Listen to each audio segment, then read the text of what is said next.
Um território com limites bem definidos que seja grande o suficiente para desenvolver uma região, tendo como foco o lado socioeconômico. Essa é a definição de Geoparque da Unesco. O quadrilátero ferrífero em Minas Gerais é um espaço assim. Para falar sobre essa novidade, eu converso com Rogério Stockler de Mello, ele é membro do comitê gestor do Geoparque, e com a Júnia Borges, mestre em análise e modelagem de sistemas ambientais. Gente, muito obrigada pela presença, é um prazer tê-los aqui. Prazer é meu. Prazer é meu. Para começar, Rogério, vamos definir para o nosso público o que é um geoparque, para as pessoas começarem a entender sobre o que a gente vai conversar aqui hoje. Bom, o Geoparque é um programa mundial da Unesco, que já vem sendo desenvolvido há alguns anos, onde ela procura identificar e trabalhar áreas onde existe uma herança geomineral, ou seja, áreas onde houve ou continua havendo uma pesquisa mineral, no sentido econômico da pesquisa, e visando sempre uma análise científica e cultural dessa região. Tá certo? É um projeto que tem no mundo todo e agora chega aqui em Minas Gerais, no quadrilátero ferrífero. Foi um processo difícil conseguir essa nomeação, vamos dizer assim? Já existem vários geoparques implantados no mundo todo. Aqui em Minas, no Brasil nós já temos alguns. E aqui nós começamos em Minas esse processo em 2006. Na realidade foi feito pela professora Úrsula Fuchs, da UFMG, que começou a desenvolver o dossiê para a implantação na Unesco.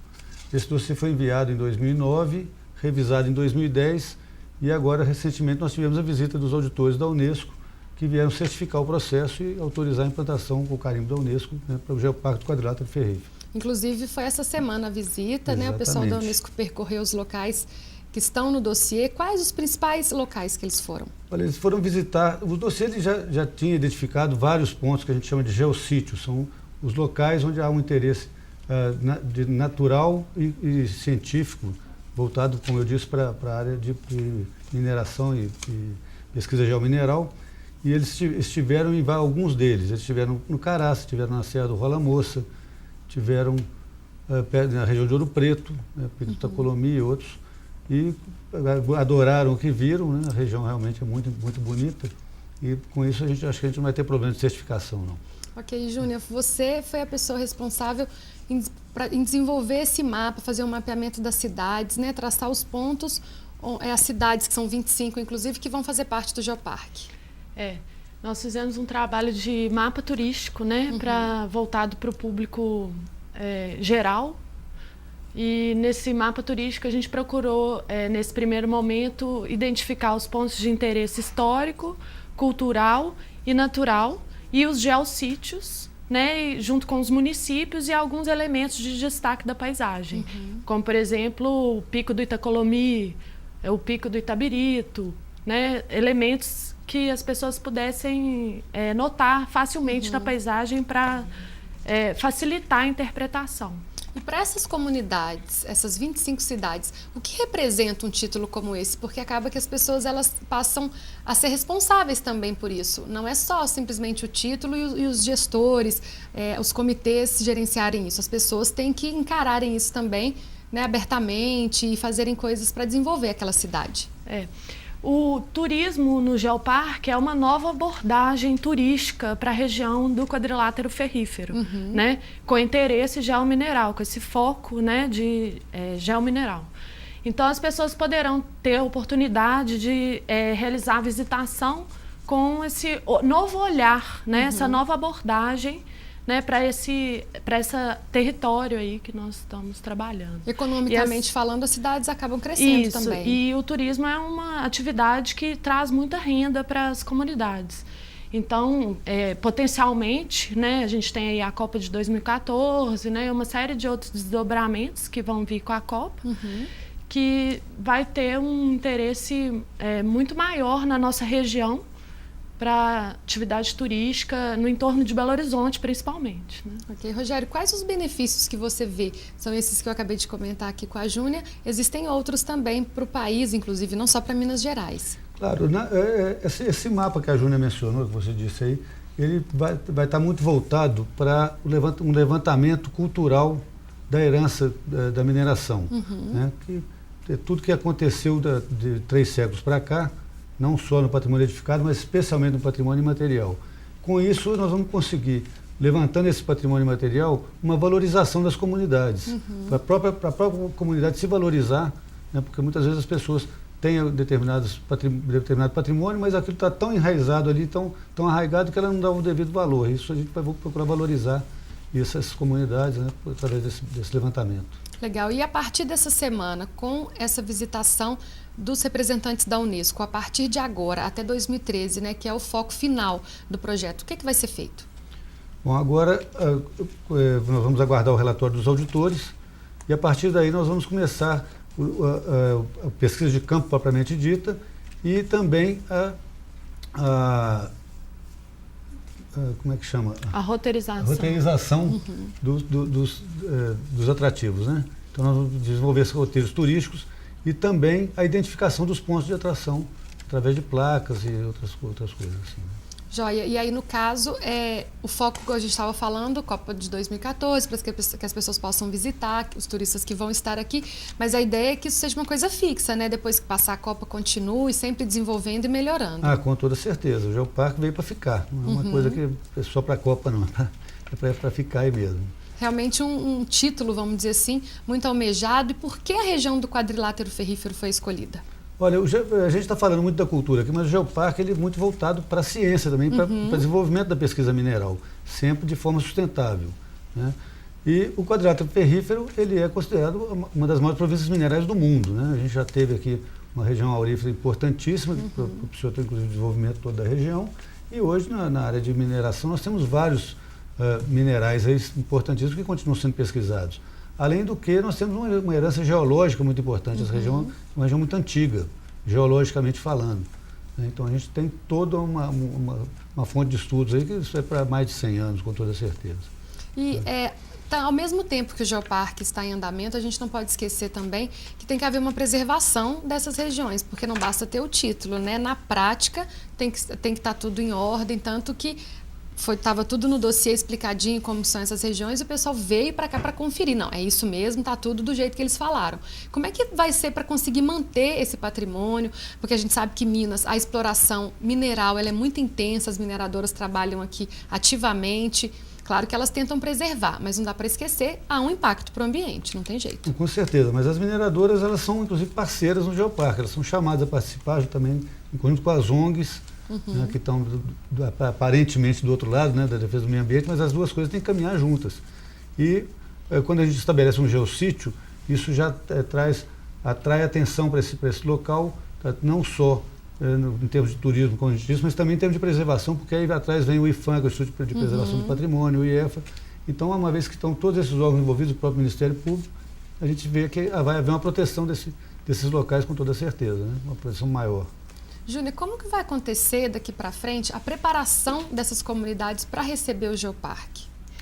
Bom, eles vão receber, são cursos, cartilhas, as pessoas vão ser chamadas de qual forma? Já está havendo um trabalho de educação ambiental, né, realizado pela equipe científica, técnico-científica do Geoparque. Como que acontece esse trabalho?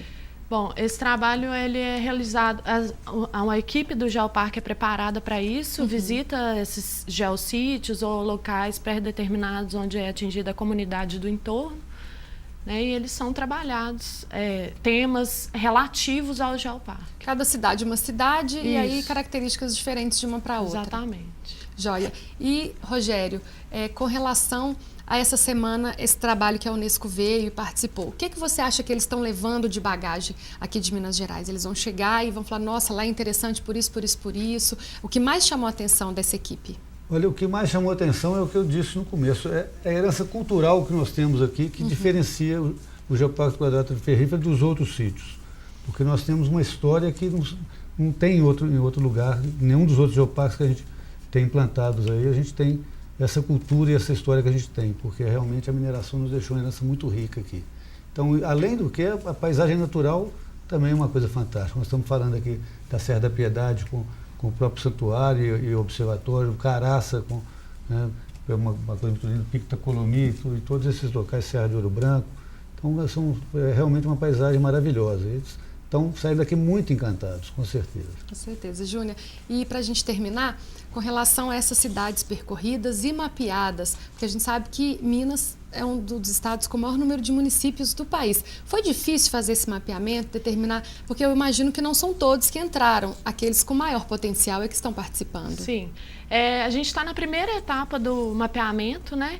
E então a gente vai ter alguns desdobramentos desse mapeamento, né? Que vai ser o detalhamento dos elementos mapeados, né? Porque por enquanto a gente usou o inventário da oferta turística publicado pelos municípios e entregue à Secretaria de Estado de Turismo, né? Então a gente usou isso como base de dados secundários. Agora a gente vai para uma próxima etapa, que é o trabalho de campo para conferência desses dados e através desse trabalho de campo também a gente vai poder perceber quais são os roteiros, né, turísticos com foco geomineral. E a gente também lançou agora o primeiro roteiro turístico do Geoparque, que é o roteiro turístico de cantaria Mestre Juca, né, que foi o mestre canteiro, muito importante em Ouro Preto, né? E então a gente tem vários desdobramentos e muito trabalho pela frente para executar, né? Essa certificação da Unesco, a gente pode dizer assim, que é um primeiro passo concreto, né? Que está, agora sim nós podemos caminhar para frente. Mas com certeza os benefícios são enormes, né? Exato. O estado inteiro ganha e automaticamente também essas pequenas comunidades, né? Um desenvolvimento econômico para eles, mais trabalho, espero que gere também, né, muitos empregos aí, principalmente não só na Copa, mas que isso perdure. Com certeza. Né? O Geoparque não é um programa fechado, ele está aberto para várias outras ações que vão ser inseridas nele. E à medida que o tempo passar, outros municípios podem ser inseridos? Outros... Claro, com certeza. Isso aí a proposta é essa. É um programa aberto, né? Então, estamos trabalhando para isso aí. Ok, gente. Obrigada pela presença. Foi um prazer, Rogério. Obrigado. Júnior, espero que dê certo, né? E que a gente só comece a desenvolver o nosso estado. Com certeza. Muito obrigado pela oportunidade. Obrigada. Obrigada. No próximo bloco, você vai ver que tem novidade no quadro de Malicuia e as peripécias da galera do Circo de Todo Mundo. Voltamos já!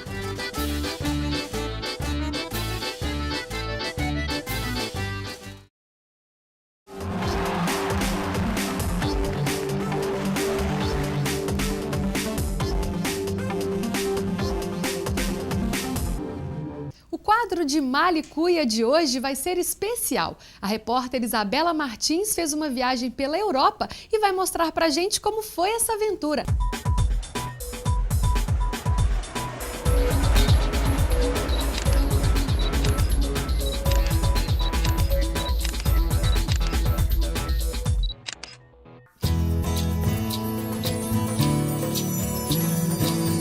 Eu cheguei em Barcelona e eu fiquei muito surpresa por ter tanta gente diferente. As pessoas são muito diferentes, tem gente de toda parte do mundo que vai para lá e que mora lá.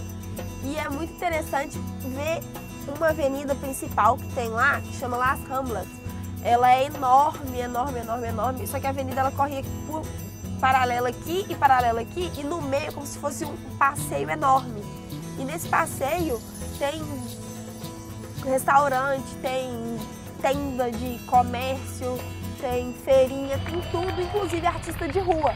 E de todos os tipos que você pode imaginar, desde o pessoal da capoeira do Brasil que a gente encontrou lá, até o pessoal do hip hop que mandava muito bem. Barcelona é muito famosa pela arquitetura. E eles têm um artista lá, o Gaudí, que é muito famoso e que representa bem, que na verdade criou os grandes monumentos e as grandes... a parte que é referência mesmo em arquitetura de Barcelona. E duas das obras dele chamam muita atenção.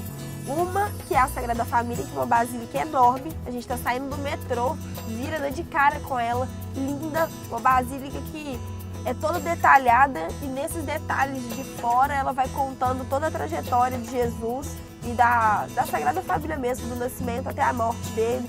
E ela é tão detalhada que dizem que tem mais de 3.000 espécies de plantas retratadas ali. E outra obra do Gaudí, que é muito legal, chama La Pedreira, e ela é interessante pelo fato do diretor George Lucas, do Guerra nas Estrelas, ter ido lá e se inspirado num detalhe dessa obra para poder fazer o capacete do Darth Vader.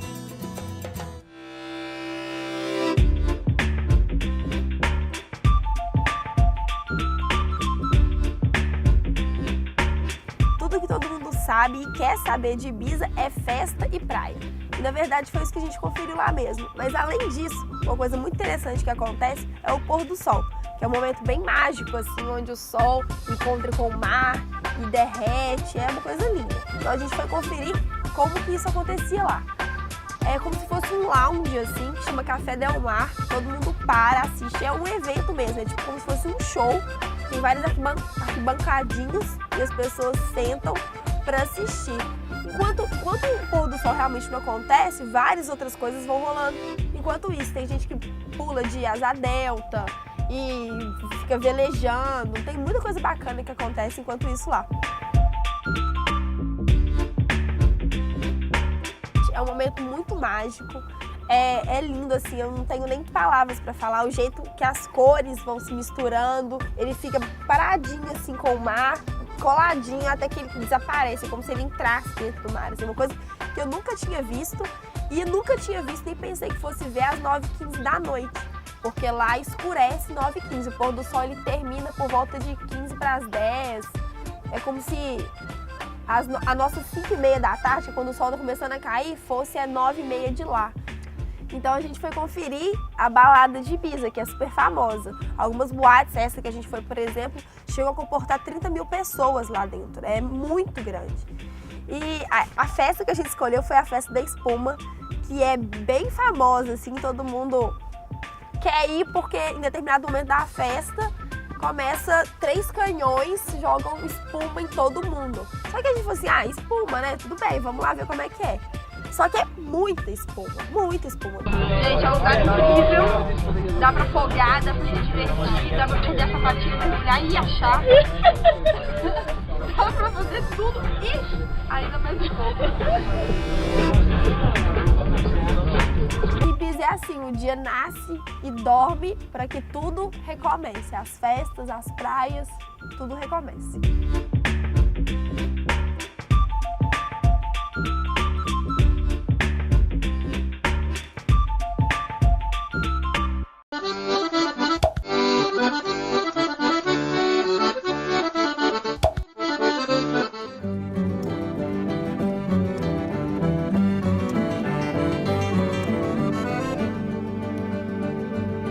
Lisboa, capital de Portugal.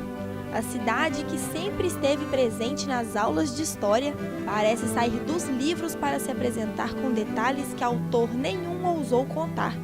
Seja pelas ladeiras ou linhas de bonde, pelas pessoas que se misturam entre turistas, fotógrafos e portugueses natos. Lisboa se revela simplesmente encantadora.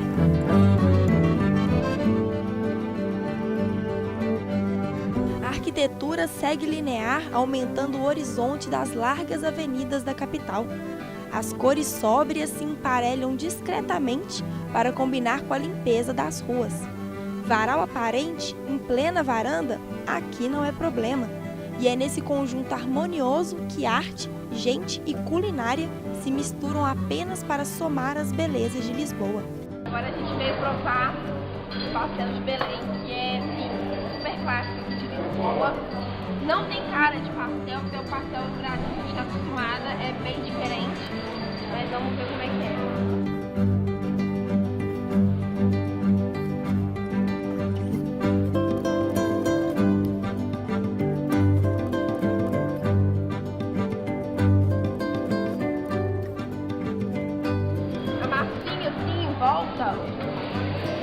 É super crocante e por dentro é aquela nata gostosa, mas a gente já tá acostumado. É muito bom.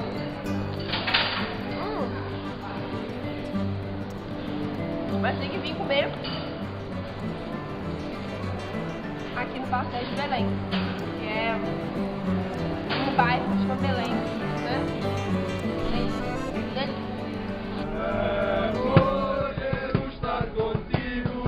E aqui, no bairro de Belém, a culinária se despede com música. A língua e o carisma lembram o Brasil, mas o ritmo, ora pois, é bem diferente.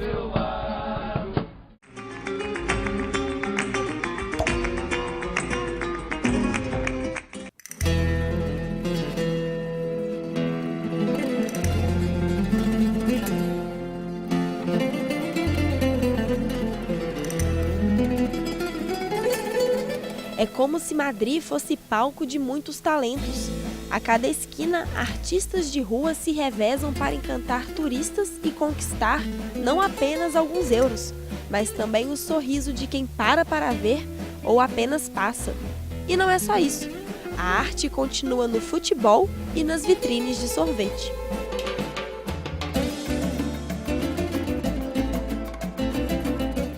Ao mesmo tempo que o sol queima a pele a 35 graus, os restaurantes das praças têm borrifador para que o clima fique mais ameno. Se os prédios antigos e detalhadamente bem construídos não agradam, um estande de flores pode mudar toda a vista. E para quem se incomodar com a fila para o balé de flamenco, o violinista logo ao lado se encarrega da distração.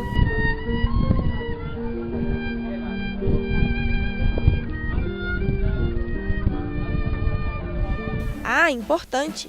Não se assuste em encontrar o comércio todo fechado durante boa parte da tarde. É a famosa siesta, momento que os espanhóis param tudo, fecham as portas e descansam das 2 às 4 da tarde. Mas não se preocupe, pois eles voltam e com mais música.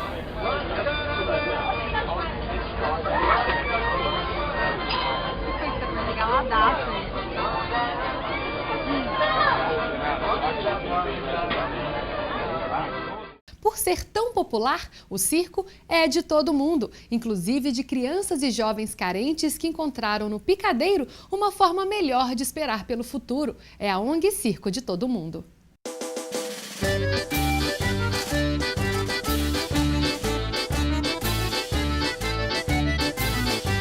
O circo é uma organização não governamental, né, que tem como missão a garantia do direito de crianças e adolescentes em situação de vulnerabilidade social. Desde 1993, quando a ONG foi criada, né, com os militantes do Movimento Nacional de Meninos e Meninas de Rua.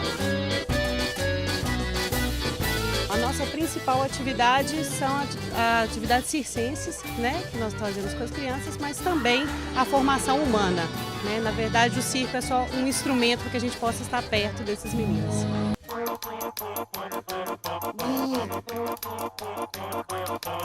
Eu comecei como aluna mesmo, né? Eu gostava muito do circo, assim, fui desde pequenininha mesmo.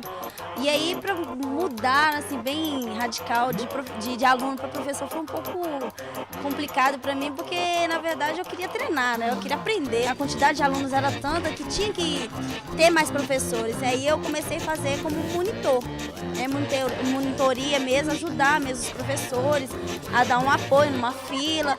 E aí comecei a estar essa transição mesmo.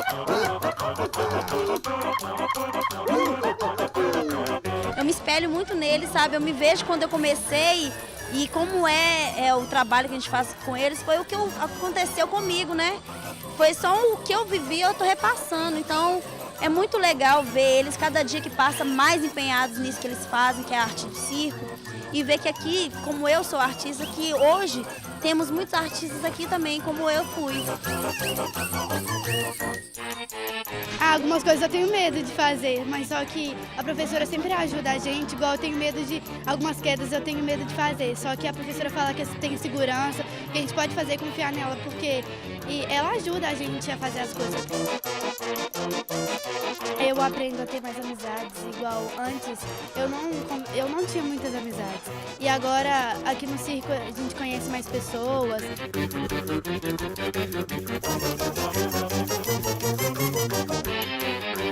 O circo ele acompanhou o meu desenvolvimento desde a minha infância, né? A minha fase pré-adolescência e agora a minha fase adulta. Então, o circo representa tudo para mim, né? O mesmo sentimento que eu tive quando eu entrei no circo, eu consigo perceber no olhar dessas crianças, quando eu dou aula, quando eu coloco elas para apresentar.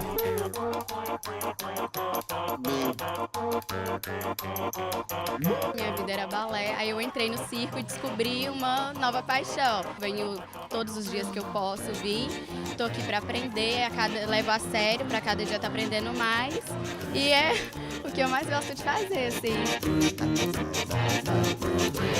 Eu acho que é uma coisa interessante, uma ONG que está aqui para acolher crianças que sofrem com abusos, com coisas que a gente que acontece no mundo todo, em casa, nas ruas. A gente vê mesmo o sorriso no rosto deles quando eles estão apresentando, quando eles estão fazendo uma apresentação simples. Então você vê realmente a dedicação, o empenho deles e a querer fazer o melhor deles. Então é muito legal. É muito gratificante, é como se fosse eu ali estar apresentando uma das minhas primeiras apresentações. Eu, pessoalmente, por mim, eu entro aqui, eu esqueço de tudo que eu tenho lá fora, sabe? É muito bom a sensação de estar aqui dentro. Para mim, o circo é uma coisa muito boa e que as crianças que nunca vieram aqui fazer uma aula, vêm conhecer que vai gostar muito.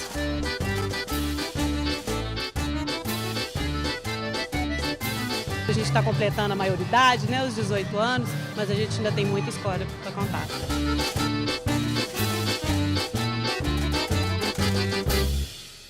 Em única apresentação no Brasil, o tenor italiano Andrea Bocelli vai fazer um concerto no dia 6 de novembro na Praça da Estação. Quem quiser assistir precisa se programar, porque os ingressos gratuitos já começaram a ser distribuídos. Sono solo e sogno all'orizzonte mancano le parole. Andrea Bocelli vem a Belo Horizonte em comemoração aos 35 anos da Fiat no Brasil. A apresentação será gratuita na Praça da Estação, com capacidade para um público de 80 mil pessoas.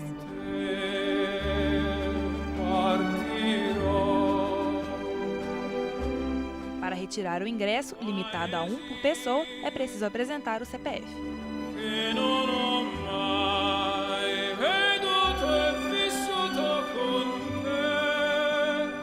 Então anote aí os pontos de distribuição dos ingressos. Em Venda Nova, na quadra do Vilarinho, na região da Pampulha, no Mineirinho, no bairro Sion, na Class Club Alaska e na livraria Leitura do Minas Shopping. Em Contagem e Betim, também há lojas cadastradas. Mais informações no site www.dancarmarketing.com.br. E o Revista termina agora. Fique com imagens de Andrea Bocelli. Até semana que vem.